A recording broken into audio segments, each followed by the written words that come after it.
avec Yes. C'est notre moment. Dites oui aux actualités dans votre journal TV. Global Simon no ambadik'ireo nofinofi, ireo rindrina voatsangana ary ireo fotodrafitrasa sy ny lalana rehetra. Global Simon, ho mafiorina no avy. Manolotra anao ny vaovao.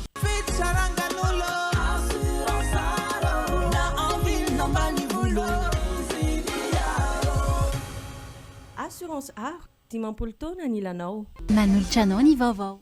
Salama tompoko, tonga soe tamin'ny Pegasus e.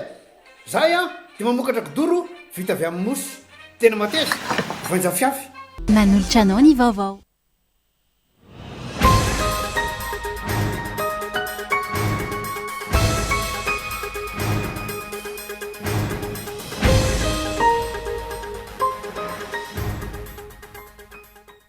Tafiakatra 12 ireo olona mitondra ny aretina ny endran-drajako ao Mahajanga. Araka ny tatitry ny talepatra ny fahasalamana any Boeny. Efa raisina an-tanany ireo olona marary ary efa misy ihany koa ny fepetra hifehezana ny fiparitahany miaraka amin'ny fanentanana ankehitriny. Nolavon'ny fitsarana tao Nosy Maurice Somala ny fangatahany Mamy Ravatomanga Liberté sous caution. Maro ny vesatra ara-pitsarana iampangana azy ka anton'izay fandavan'izay. Safidy ny hijanona ho an-tokantrano ny ankamaroan'olona amin'izao fetiny farany toy izao. Antony fahasahiranana fa eo ihany koa ny tsy fandriam-pahalemana ireo olom-pirenena nanaovana fanadihadiana. Manampahaizana malagasy iray no nahavita namadika fiara tsotra ho fiara elektrika teto Madagasikara tamin'ity taona 2022 ity. Fiara kely 309 no nampiariny vokatry ny fikarohany ary mbola manampandriana anitatra an'izany amin'ny fiara hafa ny tenany. Ny antsiprian'izay.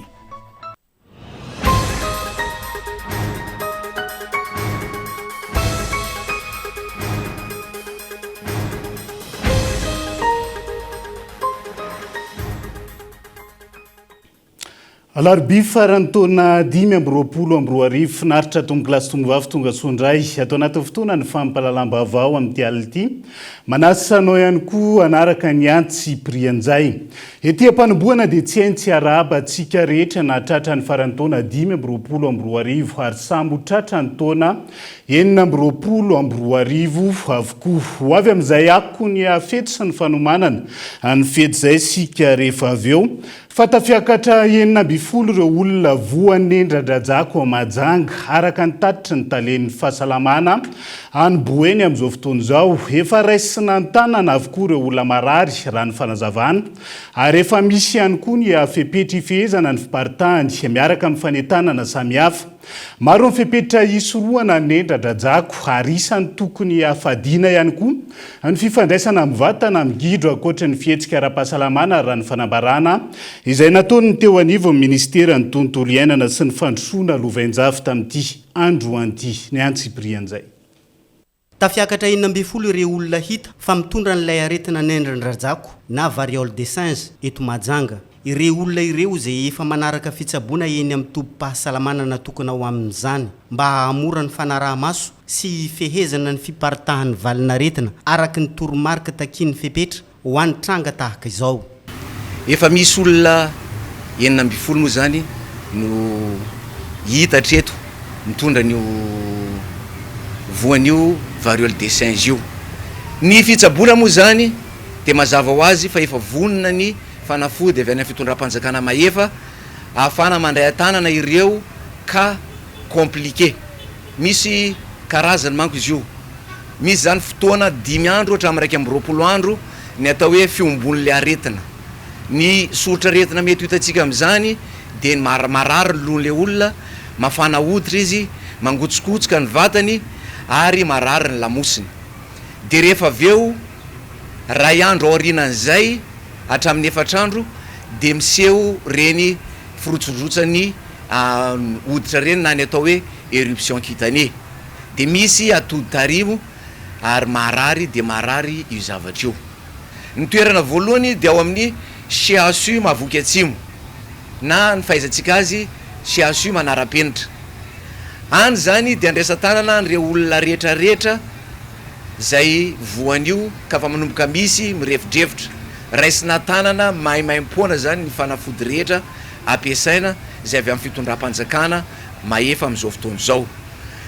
De any koa zany ny andraisana raha ohatra ka misy ny atao hoe cas chirurgical cas chirurgicaux de any no andraisa tanana an'ireo olona reo. Ny any amin'ny Siasupsaga na any Androva zany de ny zazakely latsaka ny 5 taona, ny vehivavy bevoka eo amin'ny 7 volana farany amin'ny itondrany vokana 3e trimestre de grossesse. Mba tsy hivezivezy atsika zany no ampahafantarantsika an'izay hoe tokony mahafantatra atsika aiza no tokony ho andehanana rehefa misy an'izay tranga zay. Mba ho fanamaevanana ny fiatrehan'ny fianakavian'ny marary ny fitsaboana ny avany raisiny solombavam-bahoaka filoha lefitry ny antenimera-pirenena ty amin'ny faritanin'ny Mahajanga afakandro Christian antanana ireo rehetra ilaina mandritra ny fitsaboana. Raisinay antanana ny fanampiana azy ireo na ara-pitaovana izany na ara-tsakafo izany no natao mba ho antoky ny firaisan-kinantsika eto an-tampon-tanànan'ny Mahajanga satria izy ireo arakan'izay voalaza zay marary izy ireo marefo izy ireo ka ilaina ny fanohanantsika azy ireo. Manentana ireo olona efa mitondra n'ilay tsimoka aretina ny prefeny Mahajanga mba tsy ho menatra anatona ny tobo-pahasalamana mba hampamora ny fifehezana ny fiparitahan'ny aretina. Ny tanana ho an'ireo zay marary izay mitondra ny soratra aretina io na efa hita maso ety ivelany na mbola izy tompony ihany no mahatsapa ny fisehon'ireo zavatra reo de manentana azy ireo mba hanatona ny tobo-pahasalamana. Ary indrindrindrindra ny efa ao anatin'ny tobo-pitsaboana de tsy tokony angataka ny hivoaka satria zavatra mahasoa azy ny ho voatsabo, tsy mahamenatra ny atao hoe marary. Hisy isan'andro ny fiakaran'ny haina manjery ataon'ireo mpiasan'ny fahasalamana hanome toromarika sy tatitra fivoaran'ny trangana aretina mba hahafahan'ny vahoaka manamafy ny fisorohana araka ny tapaka nandritra ny fivoriana ny arahan'ny OMC tamin'ny maraina teo. Ary efa eo ampiandrasana vaksiny fanefitry ity arety mifindra ity ny fitaliva aparitry ny fahasalamam-bahoaka eto Boeny amin'izao fotoana izao. Mafonja ny afatra sy firarin-tsony etin'ny filohan'ny fanavaozana ny Repoblika ny Madagasikara ho an'ny vahoaka malagasy androany faran'ny taona 2020 lahateny voalohany senetiny ho an'ny vahoaka malagasy anatin'izao fanovana sy fanavaozana eto amin'ny firenena izao. Nitafa tamin'ny vahoaka malagasy ny filohan'ny fanavaozana ny Repoblika sy ireo mpanolo-tsaina avo misa efatra eo anivony fiadidina ny fanavaozana ny Repoblika. Kiondalana lehibe eto amin'ny firenena ny taona 2024 izay nisy nitolona teto amin'ny firenena hoy izy ireo. Notoloran'ny fisaorana ireo rehetra nitolona ho an'ny fanavaozana miantso firaisan-kina amin'ny fanavaozana ny firenena ny fiadidina ny Repoblika. Manomboka izao hoy ny fanazavana aoka hifantoka amin'ny asa ho an'ny tanindrazana fa tsy ho lany andro amin'ny adila politika ary tsy mivoana amin'ny tanjona izay natao teny akanja ny fitondrana. Fotoana ny tombanezaka mifanandrify amin'ny fiafaran'ny taona izao eo ampanataterahana izay tombanezaka izay ny fitondrana. Lara-pameana ny fangatahan'ny vahoaka no takina teny akanja ny herinaratra mbola isy ny tetika sapoanao solaire hoy ny fanazavana azo alotsy kelikely ho an'ny isa-tokantrano. Ho an'ny taona 2020 isy ny dingana lavim-piezaka toy ny resaka saofika sy volobe. Ny famahana ny olan'ny rano kosa indray nisy ny vahaolana nentina ho an'ireo université ho an'ny famahana ny olan'ny rano. Ireo samy ny fanoloana ireo fantsona eto Antananarivo kosa ny fitondrana manoloana ny famahana ny olan'ny rano. Ho an'ny fahalalana maneho hevitra maro ny dingana hoy ny fanazavana isan'izany ny famoahana gadra politika, ny fanafoanana sazy feno ho an'ireo gadra politika, eo ihany koa ny fanalefahan-tsazy. Eo ihany koa ny fanolorana ireo olona eo anivon'ny fitsarana izay nahavandoza teto amin'ny firenena. Mbola itony ezaka amin'ny fiaraha-miasa amin'ny sehatra iraisampirenena hoy ny fanazavana. Mitohy kosa ny fanendrena mpiasam-panjakana ka no amafisina fa tsy zara gato sy seza fa fanalana ny olona fitondrana teo aloha. Ho an'ireo mpiasam-panjakana kosa dia no amafisin'ny fiadidina ny fanavaozana ny Repoblika ny fanolorana ilay Royal Steletsy ho fakasitrahana ny asa sy fampirisihana ireo mpiasam-panjakana hiasa tsara. Ny andraisana mpiasa vaovao sy ny fametrahana sata vaovao ho an'ny mpiasam-panjakana, ny fanaovana lara-pahamehana ho an'ny sosialim-bahoaka toy ny fahasalamana, ny fandraisana andraikitra manoloana ny mpox izay misy eto amin'ny firenena amin'izao fotoana izao, ny fanatsarana ny fampianarana eto Madagasikara, ny fampianarana ambony indrindra, ny fandriam-pahalemana, ny fametrana kavinomby elektrônika ady amin'ny alatromby, ny fametrana paikady ifehezana ny vidin'entana, ny fanamboarana ny lalana rehetra eto Madagasikara. Eo ihany koa ny fampitoviana lenta ny olom-pirenena mahakasika ny fananantany. Eo ihany koa ny fanomezana vola natokana ho an'ny vondrom-bahoaka itsinja ra-pahefana sy ny fampiakarana azy, ny fampiakarana ny tataoketra ho an'ny komina mahakasika ny resaka fitrandrahana, ny fanatsarana ny fambolena mampidi-bola vahiny toy ny lavanila izany, ny firosoana amin'ny digitalisation ho an'ny fanaovana ny karapanondro sy ny lisam-pifidianana. Nitodika amin'ireo tanora malagasy ny folohan'ny fanavaozana ny repoblika, nanainga ny tanora andray anjara amin'ny fampandrosoana mba hivondrona anao tetikasa fa hiezaka anohana ny fanjakana ho an'ny manana tetikasa mendrika. Fa tsy ataontsika raraka an-tany ny fanoloran-tena nataon'ireo mahery fo rehetra izay ny tolona. Tsy mivaona amin'ny tanjona ny fanarahana ny tolona iraisantsika. Mazava ny lalakombana dia ny firosoana amin'ny fanovàn-drafitra amin'ny alalan'ny fikaonan-doham-pirenena sy ny fananganana repoblika fahadimy ary ny fifidianana madio sy mangarahara. Ka eo ampanatanterahana ny tombanezaka sy fandiniana ireo atotanisa sy maridrefy isan-karazany izahay ankehitriny. Aorian'izay araka ny soridalana napetraka tamin'ny fotoana nandrafetana ny governemanta dia hisy ny fandraisana fepetra mikasika ny fitazonana amin'ny toerana na ny fanoloana ny mpikambana anatin'ny governemanta tsirairay na ireo tompona ndraiky mpanjakana isan-tsokajiny. Fa ny lahara-pahamehana ao atsika dia ny mamaly ny etaetam-bahoaka izay naverimberiny mpitolona tena kianja dia ny fisitrahana ny zo fototra. Voalohany amreny ny jiro sy rano ho an'ny vahoaka. Iarahantsika mahita fa maro ny asa natomboka amin'ny famokarana herinaratra, ny roso tamin'ny fametrahana drafitra fo hiezaka ny tompona andraikitra ka asa mivaingana maro no natomboka.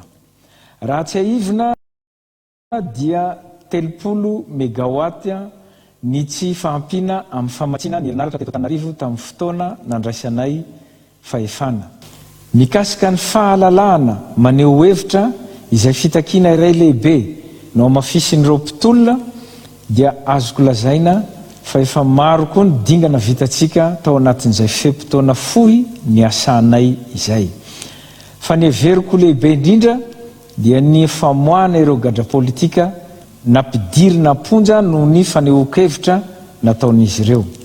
Anohizantsika ny fampalalam-bavao ny lavon'ny fitsarana Mauriciana Omaly ny fangatahany Mamy Ravatomanga liberté sous caution ankehitriny. Maro ny vesatra ara-pitsarana iampangana azy ka anton'izay fandavan'izay tsy afa-po tamin'ny didiny voaka ny ampisolo vava ny Mamy Ravatomanga ka nilaza ny tady adingana hafa eny anivon'ny fitsarana tampony any antoerana Entsora Soarimalala. No lavy ny fitsarana tao Nosy Maurice ny fangatahana liberté sous caution napetraky Mamy Ravatomanga. Vokatry izany dia mitohy ny fitazomana azy amponja ao amin'ity firenena ity. Ary mbola mitohy hatrany ihany koa ny fanadiadiana ataon'ny manam-pahefana Mauriciana. Tsara marina fa ny fandavana ity fangatahana liberté sous caution ity dia manambara fa misy vesatra ara-pitsarana maromaro iampangana azy na dia teo aza ny fahavonona ny andovola. Noho izany ny fitazomana azy mandrapatapitry ny fanadiadiana rehetra no fanapahan-kevitry ny manam-pahefana ao Maurice. Navoaka ny gazety Mauriciana Défi Média Info ihany koa fa anisany anton'izao fandavana izao ny tahotra mety tsoany Mamy Ravatomanga. Naneho ny heviny ny mpisolo vava azy manoloana izany. Tsy nijery ny fahasalaman'ny olona arovany mihitsy tsara hoy ny nambarany. Ny olona hafa rehetra voaroroy tamin'ny tiraraha ity nefa dia nahazo fahafahana vodzimaiky rehefa nandoa antom-bola fa izy ireo no tsy avela hoy izy nanamafy. Ary milaza ho tsy manaiky sy tsy afa-po tamin'io didy io izy ary mikasany ametraka fangatahana Belle Review eo amin'ny fitsarana atampony. Mbola voatazona amin'ny fonjany Melrose eo Maurice Mamy Ravatomanga noho izany amin'izao fotoana izao. Fanomanana ny fety ny farany taona sy fitsenana ny taona vaovao 2024. Ny safidy ny hijanona ao an-tokantrano ny ankamaroan'olona amin'izao fety ny farany taona izao. Antony ny fahasahiranana fa eo ihany koa ny tsy fandriam-pahalemana ora olom-pirenena nanaovana fanadiadiana tamin'ity andro anty ny antsiprian'izay. maro misafidy ny hijanona ao an-trano any alina noho ny fahasahiranana ary misy ihany koa ireo anohy hivarotra ny taom-baovao dia amin'ny taom-baovao mandeha mivavaka satria mba vaovao ny taona dia mba ilaina le mba mandeha mivavaka etrehana ny taona manaraka indray teo amin'ny fiainana andavanandro zany tena sarotsatra le fidiram-bola maivana dia maivana ny fidiram-bola ny ohatrany tamin'ny 2024 raha taafina nyty 2025 ty anona ny an-trano fa mangina rehefa mihinan-kanina fotsiny na anana ary dia ampy izay mironkatra ny tsy fandriam-pahalemana rehefa fety toy izao eny an-dalana na eny an-trano na any amin'ny toerana mangina na marolona antony iray ihany koa no mahatonga ny akamarony ny fianakaviana janona ao an-tokantrano tsy mila hoe mandesela ny amangingina makany sotry anao na manalakely dia mbo mitevanao ny sakosy na kitapo dia manaraka zanjara ohatra hoe any an-trano dia mila mafisina ohatra ny trano ny vavady ny trano ampitomboana zany e hitanao hoe tsy mety ny sécurité dia ampitomboana ny trano raha ivoaka zany zao amin'ny réveillon dia tokony mila mailo mila mitandrina be mihitsy amin'ny mpanendaka tandro filaminana maro no ahetsika amin'izao fety izao hoe ny tompon'andraikitra eo anatrehany izany miantso ny olom-pirenena ny anam-pariana izany atrina ny elakelan-trano fa ihany koa tsy ho amin'izao andro fety izao ihany miresaka an'izay fandamina ampitandro ny filaminana sy maro avy izay sika tsy hijanona amin'ny fanentanany intsony fa hanasa azy ireo izay mandika lalàna eny an-dalambe ny polisy pirenena indrindra amin'izao andro fety izao ny tompon'andraikitra handray fepetra amin'ny ireo polisy manao kolokolo ihany koa ny ministera ny filaminam-bahoaka raha ny fanazavana azo tamin'ity andro an'ity Entsora Soarimalala manoloana ny fandikana ny lalàna mifeny fifamoivoizana hita ho mirongatra tato ato indrindra amin'izao andro fety izao andray fepetra ahafahana mifehy izany ny polisy pirenena manerina ny Madagasikara tsy hijanona amin'ny fanentanana intsony izy ireo fa hanasa azy ireo izay mini manao fandikan-dalàna eny an-dalambe araka ny fanambarana nataon'ny tale general lefitra ny polisy pirenena voakasika amin'izany ny mpampiasa lalana rehetra hanasa azy avy hatrany mena baiko ireo polisy pirenena rehetra eny an-dalambe zao Antananarivo na any amin'ny faritra mba handray ndraiky rehefa mahita fandikan-dalàna ataon'olona indrindra fampiasana ny famoizana sy eny an-dalambe misy manao taingibé ohatra ny bisy manokatra varavary ny mpandiana manao debout ary misy koa ny tsika ny taxi moto izay miakatra trottoir mety hitarika accident zany androna olo eny amin'ny trottoir tsy azo atao zany misy manao dépassement amin'ny lalàna ane dia tsy azo ekana tsy azo ekena zany manao dépassement à droite zany zay lalàna zany priorité à droite nefa hita sy iainantsika andavanandro fa zany zavatra iainantsika raha tsy teny tsotra koa ao mikasika ny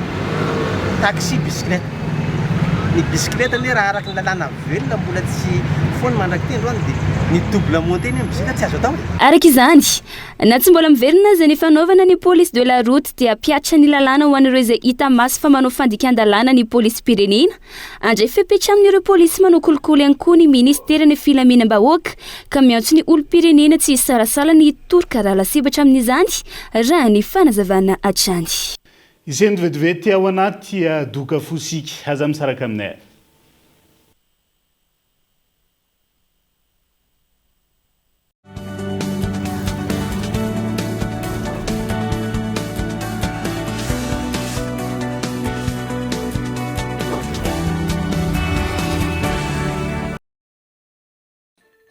salama tompoko tonga soe tamin'ny Pegasus zahay dia mamokatra kidoro vita avy amin'ny mosy tena mateza voanja fiafy manitsy azon-damosina ary manampy amin'ny fitsaboana azy fonina azy safidianana tsy tiany bibikely io tsy mandray lelanafo azo andalorana azo atao coussin ho ana-canapé mety boela gilet de sauvetage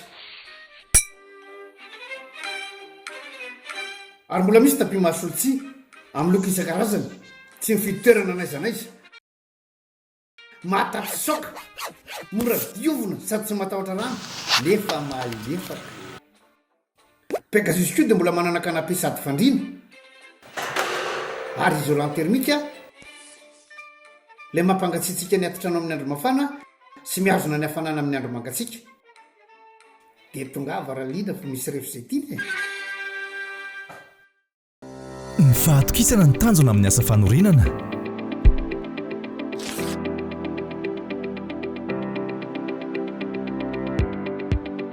20 taona izay no nisehatra tamin'ny asa fanorenana.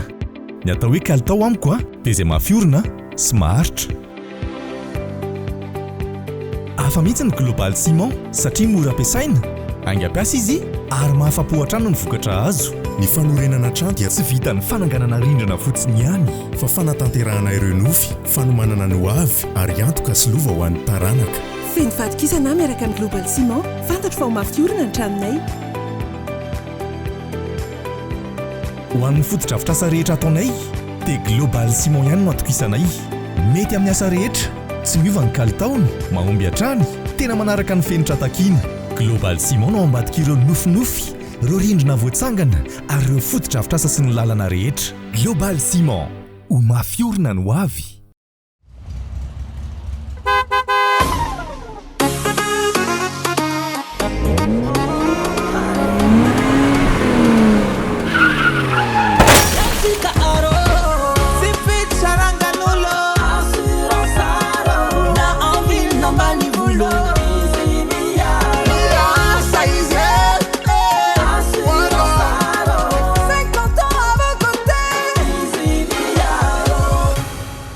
Assurance art, dimampolo taona ny ilanao.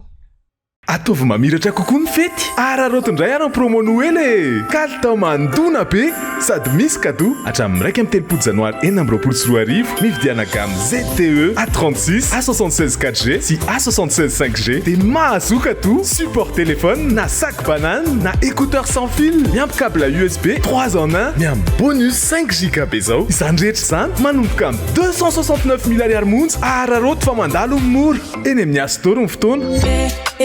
Oh, oh, yes.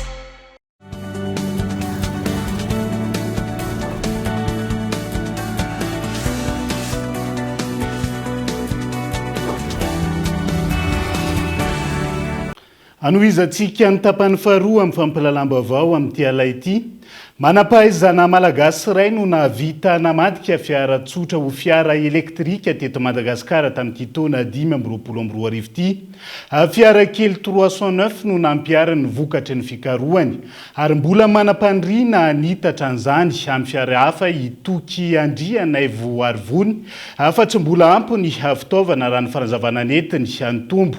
Avo efatra eny ny tanjaky ny fiara rehefa nivadika ho mandeha amin'ny herin'ny masoandro. Fanadidina.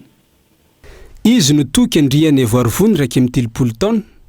Manam-pahaizana momba ny teknôlôjia, mekanika ary ny herinaratra. Niofana momba ny mekanika auto ary nanohy izany fianarana izany tany ivelany. Izy no malagasy voalohany nahavita namadika fiara mandeha amin'ny solika olasa mandeha amin'ny herinaratra. Izay vao vitany tato anaty 2 volana farany tamin'ity taona 2024 ity. Nanosika nanamboatra anazy antony maromaro fa ny tena antony zany tiana ho ampiseho amin'ny vahoaka malagasy io fotoa ny fitondram-panjakana hoe mavita ny malagasy tanora. Misy teknisiana ty ambadika aty zany mavita manavitra ny firenena amin'ny alalan'ny teknôlôjia dia fiofanana resaka expérience fa ny zaho nianatra mekanika auto tena lycée technique Patapita dia nianatra resaka automobile koa tena Chine. Zarery moa zany tena miketrika nanamboatra an'ilay maha elektrika anazy fa naka olona ihany ohatra hoe manao soudure, manao retapazina automobile. Niakatra efatra voeny nohony teo aloha nitanjaka ity fiara Peugeot 309 ity rehefa navadika ho voiture électrique 40 kW ny motera raha toa ka 210 Nm ny puissance ary mahavita alavirandalana 200 ka hatramin'ny 50 sy 200 km eo. Rehefa voafahana tsara tao anaty 2 volana nanamboarany azy ny tsy fampiny entimanana ho an'ny fitaovana no olana no sedrany toky. Hatramin'izao tsy mbola afapo ny tenany ary manohy hatrany ny famitana ny asa fanamboarana.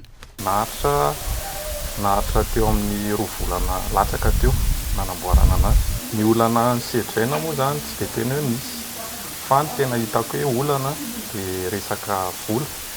Dia resaka ohatra hoe mila mividy pièce kely dia anamboarana an'ity ohatra izao dia tsy matosika ilay resaka financement zany. Dia rehefa mandeha eny mampiavaka anazy amin'ny tamin'izy mbola voiture tamin'izy le motera essence taloha zany zao izy lasa matanjaka be asa ohatrany hoe lasa x4 ny puissance ohatran'ireny voiture de course reny zany ny sensation rehefa mitondra anazy. Tsy janona amin'ity fiara iray ihany ity itoky fa tanjony ny ampitombo ireo fiara elektrika vitany izay fahanana amin'ny herin'ny masoandro ho fikajiana ny tontolo iainana. Azo atao amin'ny alalan'ny herinangovo azo vaozina ihany koa ny fanamboaran-dalana raha ny fikarohana vitany. Ary vonina tanteraka amin'izany raha ampy ny fitaovana sy misy mpanohana.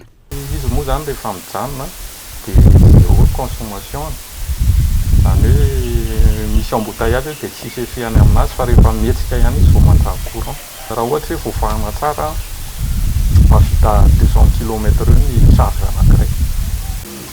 Le izy zany be no afaka exploitena amin'ny resaka herinaratra avy amin'ny masoandro. Zany hoe manana vina ny hamadika taxi ho lasa elektrika, ny fiara fitateram-bahoaka bus ho lasa elektrika, dia ny fanamboarana lalana koa afaka atao elektrika daholo fa arakaraka le financement hoe manahoana le financement. Raha ny fanazavana efa tany amin'ny taona 2014 fony mbola mpianatra tany Chine itoky andreny avoarivony no ny tsiriritra mafy ahazo vokatra tahaka izao. 10 taona aty aoriana vao afaka natanteraka izany nofinofiny izany ny tenany. Mirarisoa ny tokantrano zany andeha lavitra ao anatin'izay fikarohana ataon'izay. Fa manitsakitsaka ny zolombelona sy mandika ny lalàna eto Madagasikara ny fanaovana ny fitsaram-bahoaka ka tsy tokony atao ary mendrika andraisana fepetra ihany koa izay tomponantoka hono faneho-kevitra. Malon'ilay trangana fitsaram-bahoaka tany amin'ny distrika Manakara. Mariky ny tsy fatokisan'ny olom-pirenena ny rafi-pitsarana ihany koa ny fitsaram-bahoaka ka tokony handray leosina ireo tompona andraikitra voakasika isana ambaratonga ny rano fanazavana trany Gabin Iloa. Fandikan-dalàna ary fanetsikitsahana ny zon'olombelona ny fitsaram-bahoaka izay matetika miafara amin'ny famonoana kanefa tsy mbola feno ny porofo mahameloka olona iray na tsy hoy ny fanehoan-kevitry ny filohany Anto Kintana Androany manoloana ny tranga fitsaram-bahoaka natao ny fokon'olona tao Sahakevo distrika ny Manakara. Sy azo atao aloha fitsaram-bahoaka sy azo atao fitsaram-bahoaka sy azo atao zany satria tsy fantatrao ny tena nanao an'io mariny ve le olona ka ataony molotra fotsiny rekavy dia fa avy ovininao ny Zanahary ihany no tompony aina sy tokony ho atao zany sady vininao dia saraina izy sarainy vahoaka dia voasazy aomby misy aomby 12 aomby ohatran'izao atao sazy vita le sazy igny dia le mpanjaka amin'izay manolotra anazy any amin'ny fisarana. Izay ka atao fisaram-bahoaka fa tsy ovinigny misy aza ohatran'izao hoe anao tsy mahafaka mandiha n'ity faritra ty sony. Izay ny didiny mpanjaka dia tsy afaka mandidy eo tsy afaka mipetraka amin'ny faritra igny fony. Zany zavatra didy daholo. Zay ny fisaram-bahoaka fa le mamono olo manahirana. Tokony andraisana fepetra araka izany izay minimanao izany raha ny fanazavana.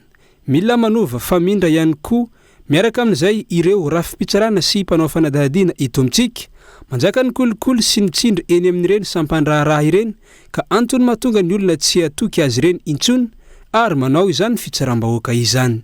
Fahafana misy dia lasa amin'ny fisaram-bahoaka satria mivaralila le anovan'le fisaragna le olo sarainy satria misy ny intervention ohatra zao nisy namono lavany eny ambony dia sahiragny le mpisara hoe misy ny intervention dia afaky igny dia mahita an'igny le olona izy ty fisarana ty tena tsy misara karakara dia olo namono olo zao hoe dia afaka nefa tsy fidiny le mpitsara fa tena misy marteau misy mangeligeliga anazy. Donc raha omenao fahaleovan-tena le mpitsara tsisy fisaram-bahoaka io satria misara tena hoe misara amin'ny ara-dalàna izy sy misy io fa noho izy tsy menao fahaleovan-tegna dia misy ny fisaram-bahoaka satria sy mivaralila ny fisaragna vahoaka ny mpitsara satria misy ny intervention partout. Raha iverenana ity tranga tao amin'ny distrika ny Manakara ity olona roa mpivady no niara tratra ny fitsaram-bahoaka ka nalefa ny fokon'olona tao anaty ranobe samy navela anavotra ny ainy izy mivady reto karazana fomba fanao any an-toerana izy ity raha ny fanazavana maty noho ny tsy fahaizan'ny ilomano ilay ramatoa rehefa tsy nisy mpanavotra raha toa ka tafapita kosa ilay lehilahy tokony hojerena akaiky ity tranga ity hoy ny fanehoan-kevitra tsy hiverena ny tranga tahaka izao intsony amin'ny manaraka ary ho fampiarana ny lalàna amin'ireo nahavita izao zavatra izao. Natomboky ny ministeran'ny mponina atao Sainte Marie ny fitondrana fanampiana manokana ho an'ireo zokiolona sy ireo olona manana fahasembanana marefo ara-pivelomana vary menaka siramamy ary ranom-boankazo no natolotra nandritra izany maneran'ireo distrika miisa 9 no tetezindreo. Ankoatran'ny Sainte Marie maro antsetra mananaravaratra andapa sy sambava no nanomboana izay fitetezam-paritra izay ka itoy manerana ny Madagasikara ihany koa. Andao rahantsika fanampanazavana mikasika izay. Ankatoko izao farantaogno iatrehantsika ny bonne année ho avy zao io tsy ny zahafoana antsika vaoka malagasy izy indrindra ny zokiolo fa nagniraka zay avy ao amin'ny ministeran'ny population zay taritiko hizaha manokana ny zokiologno rehetra magnerana Madagasikara ary natomboky nay avy eto Sainte Marie eto ifitsinjovana voalohany zany ka isorantsika alohany fitondram-panjakana. Tonga pahefana mahefa ny vahoaka ao amin'ny commune Ranomafana distrika ny Fanadina manoloana ny fitantanam-bola tsy mazava any an-toerana amin'izao fotoana izao. Olon-tokana no mifehy sy mitantana ny vola miditra ao amin'ny Ranomafana hoy izy ireo raha tokony ho an'ny commune izany hanatanterahana ny fikojakojana sy ny fampandrosoana samihafa. Onasaina no mitatra ny antsiprian'izay. Olon-tokana no misitraka ny tombotsoa azo avy amin'ny fisian'ity dobo filomanosana na piscine eto amin'ny commune Ranomafana distrika ny Fanadina ity ankehitriny raha ny fitaraina ny vahoaka eny an-toerana tsy miditra amin'ny kitapom-bola ny commune ny vola azo avy amin'izany hoy ny solombavam-bahoaka raha tsy misy mangarahara ahafahana mampiroborobo ny fizahantany ao Ranomafana ity dobo filomanosana ity ary tokony ahompana amin'ny fikozana izany ny vola azo raha ny fanazavana ka nairana ny tompona andraikitra hanokatra fanadiadiana. Akoatr'izay, miainana teboteby ihany ny tanora misehatra amin'ny fanatanjahantena manoloana ny fakan'olona tokana an-kianja filalaovam-baolina ao an-toerana. Manana olona ngeda be Ranomafana amin'ity terrain fanaovana baolina ity izay zay olona teraka teto zany hatramina kely anazy dia ity natao hoe kianja malalaka filovan'olona rehetra. Aty afara izy io lasa misy olona miseho mahitahita naka anazy ambongadina izay divan'ny voaka ny Ranomafana manontolo ary mampitoreo ary tsy azona ekena ato amin'ny distrika misy anay izay anisan'ny ady nataonay ka manantena ny filohan'ny fanavaozana indrindra moa fa andriamatoa ministra izay fanampanantena hijery akaikiny izay hiverenan'ity terrain ity izay amin'ny vahoaka. Tsy ahivana efa nisy ny fangatahana natao tamin'ny ministry ny fanajariana ny tany nandritra ny fionany tamin'ny gouvernemanta tena nivo ny anteny miram-pirenena momba ity kianja ity izay andrasana ny toiny.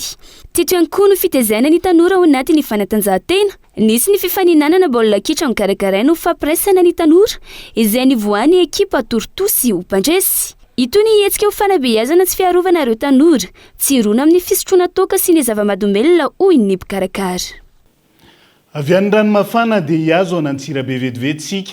Tontosa tao Antsirabe ny fifanaovan'ny ny mpiara-miasa teo amin'ny fitaliavan'ny paritra ny ministeran'ny mponina sy ny firaisan-kina sy ny ONG Action Éducation. Fifanaovan'ny ny mpiara-miasa momba ny tetikasa anjara ampiroboroboana sy hanamafisana ny fanabeazana amin'ny fiarovana ny zon'ny ankizy sy ireo tanora ao amin'ny faritra Vakinankaratra sy Analamanga. Andrindrina Randriamiarsoa, Kolo Antsirabe. Totosa teto amin'ny renivohitra ny faritra Vakinankaratra ny fifanaovan'ny ny mpiara-miasa teo amin'ny fikambanana Action Éducation sy ny fitaliavam-paritra ny ministeran'ny mponina sy ny firaisan-kina. Tetikasa miompana indrindra fanabeazana sy ny fiarovana ny zoan'ireo ankizy tanora ary anisan'ireo faritra roa eto Madagasikara voasafidy hisitraka ny tetikasa anjara ny faritra Vakinankaratra sy ny faritra Analamanga. Tetikasa izay vatsiny ny vondrona Europeanina vola sy ny SOS Village d'Enfants any Danemark ary sekoly miisa 770 eto Madagasikara no hisitraka ny tetikasa tafiditra ao anatin'izany ireo commune miisa 3 atao anatin'ny faritra Vakinankaratra. Tanjo tetikasa ny fampiroboroboana sy ny fanamafisana ny fanabeazana amin'ny fiarovana ny zoan'ny ankizy. Isy ihany koa ny fanaovana tantsorika an'ireo rafitra sy tambajotra amin'ny fametrahana ireo komity pitsiriana eny anivon'ny commune sy ireo district. Tanjona anankitelo tena mahatonga nyty fiarahamombina antoko ity zany fanaovatsonia dia misy telo lehibe marina tokoa. Ny voalohany indrindra dia hoe ahoana ny ampiroboroboana sy anamafisana an'izay hoe fanabeazana sy ny fiarovana ny zaza zay. Io zany matetika dia atao eny anivo ny sekoly io zavatra io. Fa akoatran'izay zany ny zavatra ngeza be faharoa dia arak'ilay nyteneniko teo hoe ny fampiroboroboana, ny fanaovana tantsorika an'ireo rafitra misy amin'ny fiarovana ny zaza ireo, dia ny cellule de veille sy ny réseau de protection de l'enfant zany. Dia ny zavatra anisan'ny tena ngeza be atao anatin'izao fanaovatsonia izao dia ny fanamafisana ny fiarah-miasa amin'ny sampandra-ra-panjakana rehetrarehetra aty amin'ny faritra sy ny vondrom-bahoaka itsinjaram-pahefana ary ireo fiarahamonim-pirenena aty amin'ny faritra Vakinakaratra. Mbola maro ireo ezaka atao eto amin'ny faritra Vakinakaratra amin'ny fiarovana ny zoan'ny ankizy. Hoy ny taleparitra ministera am-ponina ary hamafisina ny fanentanana amin'ireo izay mahita tranga tsy fanajana ny zoan'ireo ankizy eny anivon'ny fiarahamonina. Mbola misy ezaka ngeza be ho tanterahana, iarahana amin'ireo mpiara-miombona antoka maro samihafa ireo. Izany indrindra no antony nanamafisana izao fifanarahana fiaraha-miasa izao. Eto izahay avy eto anivon'ny fitaleava-paritry ny mponina sy ny firaisan-kinina dia manentana ny fiarahamonina tsirairay avy andray ny andraikitra manandrify rehefa sendra mahita ny reny tsy fanajana ny zoan'ny ankizy ireny.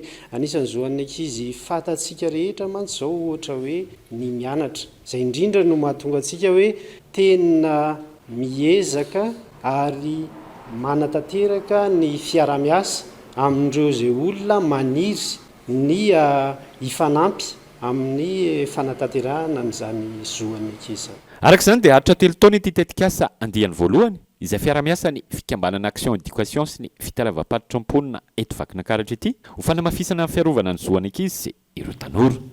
Mifarany etondray ny fiarahantsika ho any androany ankasitrahany ianao nanaraka ny fampalalam-baovao hatramin'ny farany. Mirary antsika rehetra tsipaka ny taona 5-20 izay farana afaka ora vitsy ary samy ho tratry ny taom-baovao 2020 avokoa. Mandra-pitafindray ary tombo kilasy tongo vavy ileo matoka.